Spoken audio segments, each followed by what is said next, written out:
Rio+20 is actually the nickname for the UN Conference on Sustainable Development, which is a once-a-decade event convened by the United Nations to bring everybody in the world together to talk about sustainable development. So there's a lot of recognition that we as a global community need to transition towards a more sustainable growth path.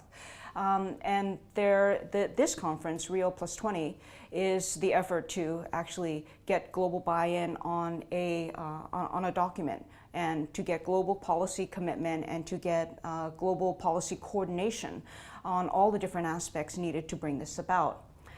So the issue is that when you think about our global community, which we're over 180 countries, all with different interests, all at different levels of development, and to get a single consensus over a very complex and multi-level and multifaceted issue like sustainable development is basically impossible. Okay, so there is a negotiation going on, and in Rio, from June 20th to the 22nd, ministers and global leaders will be talking about this. Now, there was a text which was actually comprehensible at some point. It was a couple pages. Now, after several rounds of negotiation, it's basically a 200-page colossus.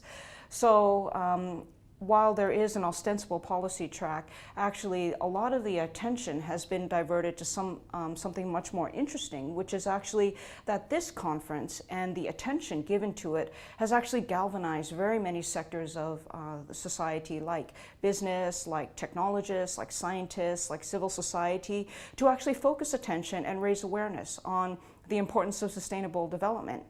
And although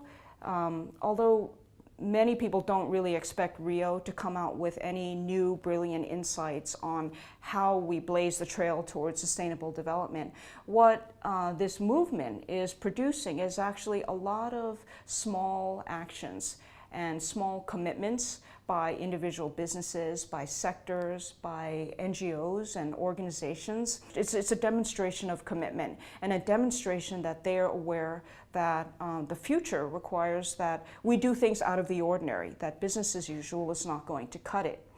So there's a lot of cynicism in that, putting aside the fact that you probably don't need to convene thousands of people for them to fly to this one city to talk about an issue that everybody more or less recognizes as a priority, that there's probably more effective ways to raise awareness about this. Putting aside that issue, we actually want to look at what is the groundswell of attention creating in terms of actual actions and actual commitments on the ground of companies, of people, of sectors of society, and of cities, mayors, making changes to demonstrate that they actually accept that we have a common responsibility to do things differently.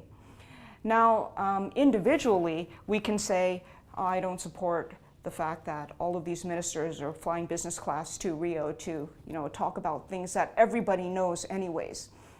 I would actually encourage you to look at it a different way, to say that, take this opportunity to say, how can I in my life begin to do things out of the ordinary?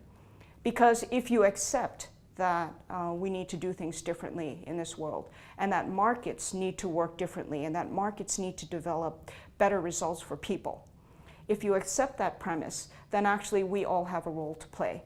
Okay, so examine your own life, examine how you do things, and actually take this as an opportunity to make your change. Okay, because that's the only way change happens, is if we accept a personal responsibility to actually either support action or to do things differently. That's the only way that change is going to take place, is if everybody starts to do things a little bit or hopefully a lot out of the ordinary.